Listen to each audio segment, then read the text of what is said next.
Why modern life feels so empty. Carl Jung. Carl Jung observed that a civilization can grow wealthier in every material sense, while growing poorer in the one sense that actually keeps a person alive inside their own skin. Here is the premise, spoken in full, with its source named. Carl Jung wrote, "Neurosis is always a substitute for legitimate suffering." That line comes from his collected works, Volume 11, paragraph 129. And I want you to sit with the shape of that sentence before we go anywhere else. He did not say suffering is the problem. He said the problem is what happens when a person will not suffer the thing that is actually asking to be suffered. So the psyche, being resourceful and being honest even when the person is not, manufactures a smaller, meaner, more manageable suffering instead, a fog, a flatness, a low hum of dread with no object, and calls that living. This is not a mood that needs cheering up, and it is not a chemical accident that needs managing away. It is a message arriving in the only language the unconscious has left, when every louder language has been ignored. Before the first key, let me say one thing plainly. If a teaching like this one has been useful to you, the simplest way to keep receiving these is to subscribe, so that tomorrow's teaching finds you the way this one did. The first key is, the emptiness you feel is not a malfunction, it is a diagnosis. And Jung meant this almost clinically. In 1959, in a broadcast interview for the BBC, he said man cannot stand a meaningless life, not because meaninglessness makes a person sad, though it does, but because a human being is built the way a lung is built to need air. Meaning is not a mood, it is oxygen, and when you starve the psyche of it, the psyche does not simply feel low, it begins to seize. Imagine a man who has done everything correctly, the degree, the position, the house in the right neighborhood, the marriage that photographs well, and yet by his own admission to himself in the quiet minutes before sleep, he cannot say what any of it is for. He has not failed. Notice that. He has succeeded completely at a task that turned out to have no destination. That is the specific ache of modern emptiness. It is not the ache of the poor man who lacks things. It is the stranger, colder ache of the man who has everything the culture promised would satisfy him, and finds the promise was never actually about satisfaction at all. So hold this as the first key. Before you diagnose yourself as broken, tired, unmotivated, ask instead whether you are simply starving for meaning in a life that has been optimized for everything except meaning. And to close this key, I offer a small resolution, and I will say it once and then again, I will stop mistaking my flatness for weakness. I will stop mistaking my flatness for weakness. The second key is, busyness cannot outrun meaninglessness. It can only outpace your awareness of it for a while. Jung, working with patients in the middle of their lives, wrote of the senselessness and aimlessness of their lives. That phrase comes from his collected works, Volume 16, paragraph 83.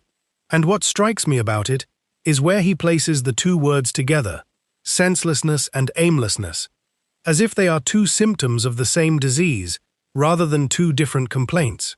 Aimlessness, you can treat with a calendar, more tasks, more goals, more 5-year plans. Senselessness does not respond to a calendar at all. It responds only to meaning itself. And here is the trap the modern world sets, without even meaning to set it. It offers you an endless supply of aims, a promotion, a renovation, a next city, a next relationship, a next certification, and every one of those aims is genuinely satisfying to chase, for about as long as the chase lasts. And then you arrive, and the arrival is strangely quiet. And the quiet is not restful. It is the sound of an aim with no sense underneath it. Imagine a woman who has rebuilt her entire week around productivity, color-coded calendar, 5 a.m. alarm, every hour accounted for, and she tells herself the exhaustion she feels is simply the cost of ambition. But notice what she is actually doing. She is using motion to avoid the one question motion cannot answer, which is, what is all of this in service of? Picture her on a Thursday evening, checking the last box on a list that was full again by morning, and feeling, instead of satisfaction, a strange little drop in her stomach, as though she had just finished a meal that left her hungrier than before she started. That drop is not a failure of discipline.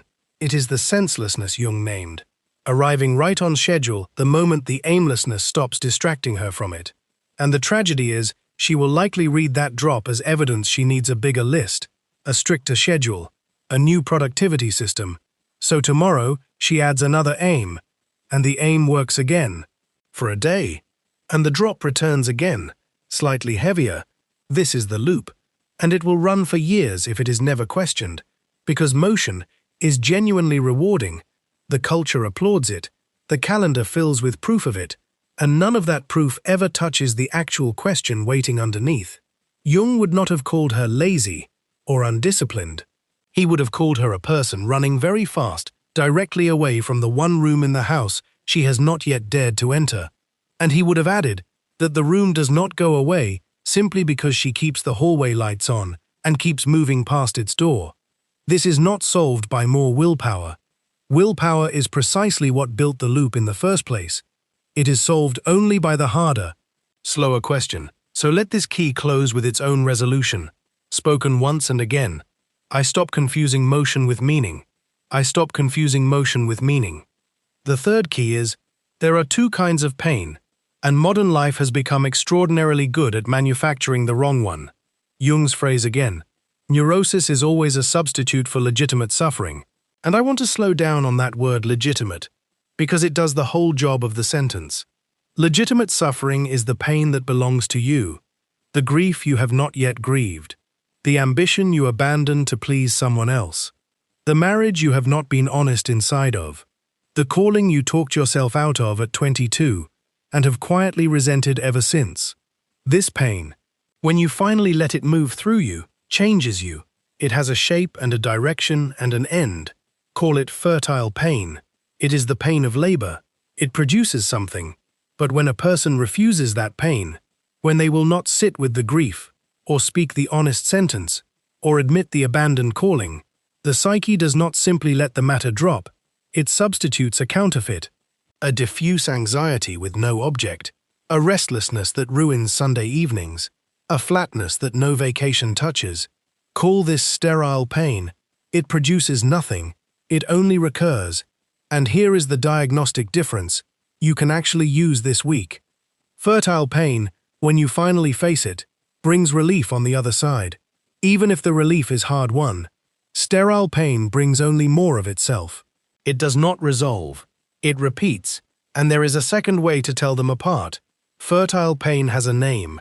You can say what it is about. This specific loss, this specific silence I have kept. Sterile pain refuses a name. It drifts. It attaches itself to whatever is nearest. The weather, the traffic, a stranger's tone of voice, and this drifting quality is itself the clue. Because real suffering, the kind Jung called legitimate, does not need to borrow objects to attach itself to. It already has one. Imagine a man who has felt a low-grade dread for 2 years that he attributes to the state of the world, the news, the economy, the general condition of things. And this may be partly true, but Jung would have asked a sharper question. What have you yourself been refusing to face in this same 2 years? What conversation have you not had? What grief have you not entered?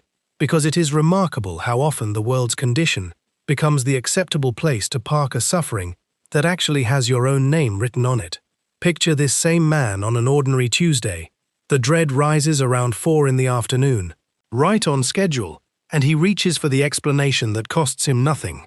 The economy again, the news again. And notice what that explanation buys him. It lets him feel the pain without ever having to ask whose pain it actually is. This is the quiet convenience of sterile suffering. It feels like suffering. It even feels serious, but it asks nothing of you. It changes nothing. It simply recurs at 4 o'clock the next day, and the day after that. Fertile pain is not convenient in this way. It has an address, and once you find the address, you cannot pretend anymore that you do not know where to send the letter. This is not comfortable to hear, and it is not meant to be. It is meant to be useful. So close this key with its resolution, spoken once and again. I will ask which pain is mine to carry. I will ask which pain is mine to carry. The fourth key is, And here the lens turns from people in general to you specifically. So let it turn. Modern life does not merely fail to provide meaning by accident. It is structured, almost industrially, to produce this exact emptiness at scale. Think about what the culture actually optimizes for: efficiency, comparison, novelty, the next upgrade, the next metric. None of these are evil in themselves, but none of them were ever designed to answer the question a soul actually asks, which is not, how do I perform better, but what is this for? And once you see that the system was built for output rather than for sense, you start to notice how many of its rewards arrive perfectly on schedule and still leave you strangely unchanged. Imagine a man who checks a small glowing number on his phone before he has even opened his eyes in the morning, a count of who has responded to him overnight, and imagine that for one particular week that number is unusually high. Messages, notifications, small proofs that he has been seen, and he assumes, reasonably enough, that this will be a good week, and by Wednesday he notices something strange. The number keeps climbing, and the flatness underneath it has not moved at all. He is being fed constantly, and he is still, in the only sense that matters, hungry. This is not a failure of the man, it is the honest report of a system doing exactly what it was built to do. Because the system was never built to satisfy him. It was built to keep him reaching. An economy that rewarded arrival would eventually run out of customers. An economy that rewards almost arriving, that keeps the finish line one small purchase or one small scroll further off, can run forever. And you do not need a single villain in a boardroom for this to be true. You only need a structure that has learned, the way water learns the shape of a riverbed, which grooves in a person keep them coming back. Notice, this week, how many times your hand moves toward a screen the instant a quiet moment opens up. In the elevator, in the line at the store, in the 60 seconds before a meeting starts. That reflex is not a character flaw, it is a defense. The psyche senses that the quiet moment might contain a question it is not ready to answer, so it fills the silence before the silence can ask anything of it. Jung was writing decades before any of this technology existed, and yet the condition he named, the general neurosis of our age, his own phrase for it, has simply found faster and more efficient delivery systems since his time. The emptiness used to have to wait for you, patiently, in a quiet Sunday afternoon with nothing scheduled. Now it barely gets the chance to surface at all, because the moment it starts to rise, you have already reached for the next small distraction. And here is the part of this key that is meant to be uncomfortable, rather than merely informative. The discomfort is not incidental to the system, it is useful to it. A person chasing a satisfaction that is always one step ahead of them buys more, scrolls more, compares more, upgrades more, and a system built on that chase does not actually want you to sit still long enough to ask what any of it is for. It wants you comfortable enough not to ask the question, and dissatisfied enough to keep reaching for the next thing that promises to answer it. This is not a conspiracy in the cartoonish sense. No one is meeting in a locked room somewhere planning your particular emptiness. It is simply the natural output of any structure that rewards aims and quietly punishes the pause that sense actually requires. Think of it less like a plot and more like a current in a river. No one designed the current to carry you, and yet if you stop paddling for even a moment, you will notice you have drifted. So this week, try one specific small experiment. Notice one exact moment. The instant your hand moves toward the phone, in a quiet gap, in a waiting room, at a red light, in the pause after you finish a task. And instead of judging yourself for the reflex, simply notice it. Name it quietly to yourself as it happens. There it is again. That noticing, small and unglamorous as it sounds, is the beginning of taking your own attention back from a system that profits from you never quite arriving. This is not a call to abandon technology or retreat from modern life. Jung was never a man who told people to flee the world. He was a man who told people to become conscious inside it. So the aim here is not escape.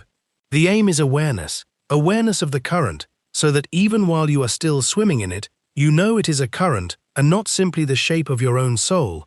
And close this key with its resolution, spoken once and again. I take back the quiet moments the world keeps filling for me. I take back the quiet moments the world keeps filling for me. The fifth key is, once you can tell fertile pain from sterile pain, the next question is what you actually do with the fertile kind. Because Jung was not offering suffering as a spiritual accessory, he was offering it as the raw material of a meaningful life. And this is the part most people skip past too quickly. They hear neurosis is always a substitute for legitimate suffering. They nod, they agree in principle, and then they go right back to managing their pain, the same way they managed it before. Because knowing the difference between the two pains, and knowing what to do once you have named it correctly, are two entirely separate achievements. The difference between fertile pain and sterile pain is not only in where each one comes from, it is in what happens the moment you actually recognize which one you are holding. Sterile pain, left alone, simply loops. You feel the dread, you distract from the dread. The distraction wears off somewhere around 4 in the afternoon. The dread returns slightly larger than before, and the whole cycle repeats itself the next day with almost no variation. This is the loop the general neurosis of our age runs on, quietly, underneath a person's entire adult life. Without ever once announcing itself as a loop, fertile pain works on a different logic entirely. It does not want to be managed. It does not want to be medicated away. It does not want to be optimized around with a better morning routine. It wants to be entered, the way you enter a room you have been avoiding. Imagine a woman in her mid-40s who realizes, quietly, without any particular drama attached to the realization, that she has spent 2 full decades building a career specifically to please a parent who is no longer even alive to witness any of it. That recognition, arriving on an ordinary Tuesday over coffee, is fertile pain. It is legitimate. It belongs entirely to her. No one gave it to her. No one else can carry it for her. And there are 2 very different ways she can meet it. Once it arrives, she can treat it the way the culture has trained her since childhood, to treat every discomfort as a problem to be solved as efficiently as possible, so she can get back to being useful. She can book a weekend retreat, read the correct article, talk to a friend for 20 minutes over wine, and feel technically better by Monday morning. Or she can do the harder and far less comfortable thing. She can actually sit inside the grief of 2 decades spent answering a question that no one has been asking for years. She can let the grief be as large as it genuinely is, instead of shrinking it to fit a weekend. She can let it take the months it actually requires, instead of the single evening she would prefer to give it. This second way is slower. It is less impressive from the outside. No one applauds a person for taking their grief seriously, and it is the only way of the 2 that produces anything lasting on the other side of it. Because the psyche, as Jung taught it, does not compensate you for suffering avoided. It only compensates you for suffering completed. Half-grieved losses do not simply vanish because you have moved on to the next task. They relocate, quietly, into the body as tension, into the voice as irritability, into that specific Sunday evening flatness that so many people have simply accepted as what adulthood feels like. It is not what adulthood feels like. It is what unfinished grief feels like, when it has been given nowhere else to go. Notice this in your own week. The ache that flares at odd hours with no obvious cause. The sudden short temper with someone who did nothing to deserve it. The heaviness that arrives exactly when the house goes quiet. These are rarely random. They are very often old fertile pain still circling, looking for the entry it was denied the first time. So here is the practical shape of this key. When you notice fertile pain rising this week, and you will likely notice it more than once now that you have language for it, resist the reflex to immediately fix it. Resist reaching for the article, the distraction, the quick resolution. Ask instead what this pain is actually about, whose voice is underneath it, what year of your life it seems to be arriving from, and then simply let it be present without demanding that it resolve itself on your schedule. This is not comfortable, and Jung never once promised comfort as the reward for this kind of honesty. What he promised instead was something quieter and more durable, that suffering entered honestly does not repeat itself the way suffering avoided always, eventually does. And to close this key, a resolution, spoken once and again, I enter what is mine instead of managing it away. I enter what is mine instead of managing it away. The sixth key is, and this is the one that actually reverses everything the culture has taught you to look for. Meaning is not found in the largest things, it is found in the smallest ones, done with attention. Jung wrote, "The least of things with a meaning is worth more than the greatest of things without it." That comes from his book, Modern Man in Search of a Soul. And I want you to notice how quietly radical that sentence is. Because everything about modern life trains you to believe the opposite.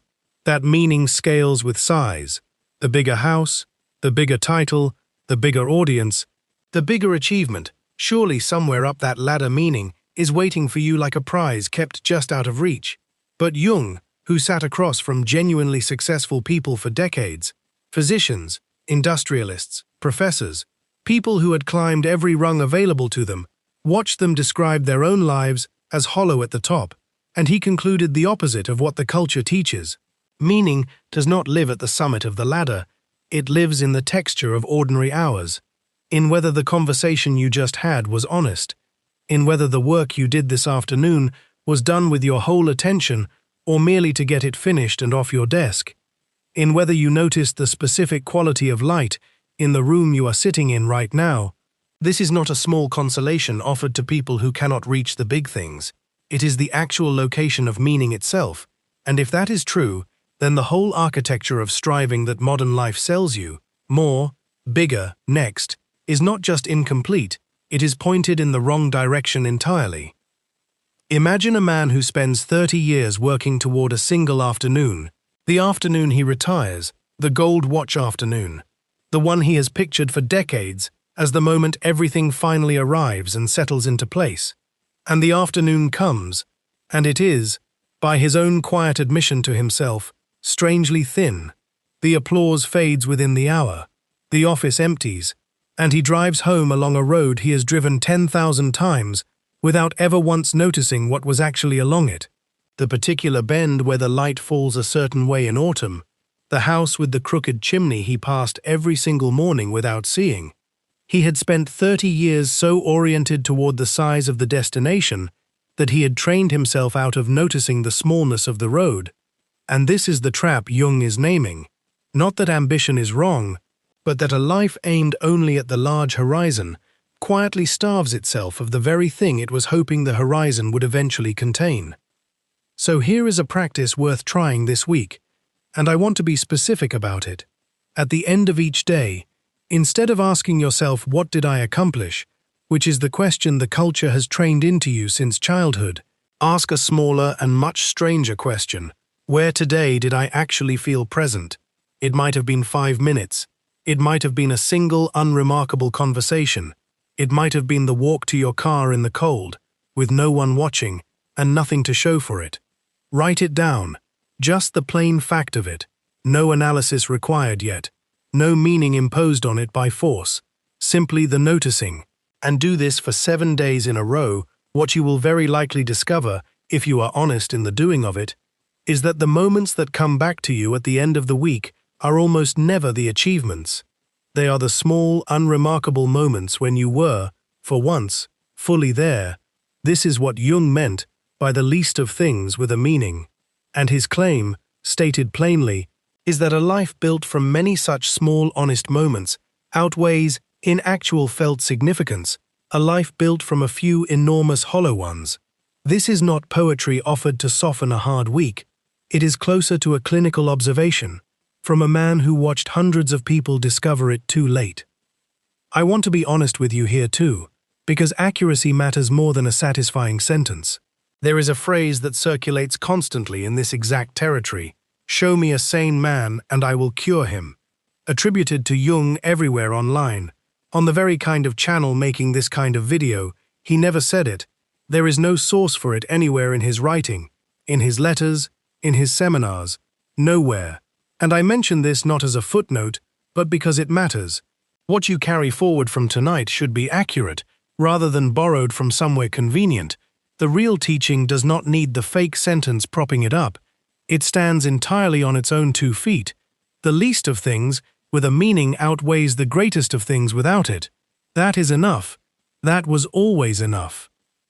So close this final key with its resolution, spoken once and again, I look for meaning in the smallest honest hour of my day. I look for meaning in the smallest honest hour of my day. Here is the whole picture. The emptiness is a diagnosis, not a defect.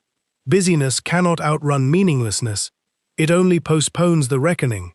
There are two kinds of pain, one fertile and one sterile, and the sterile kind repeats until it is named.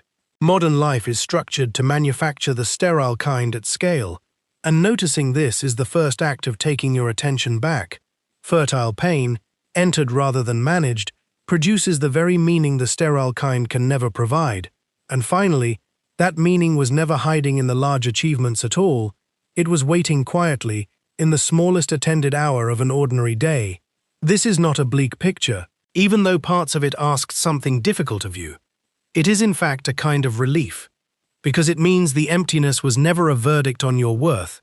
It was only ever a signal, pointing, patiently, toward the suffering you have not yet let yourself feel, and toward the small, unremarkable moments you have not yet let yourself notice. If this teaching found you somewhere honest tonight, you might simply type the words "face it" in the comments, not as a performance, just as a small private marker that something in this landed, and then let it rest there. So if modern life has been feeling empty, know this: it was never asking you to achieve your way out of it. It was only ever asking you to feel the thing you have been outrunning, and to notice the small honest hour that was there all along.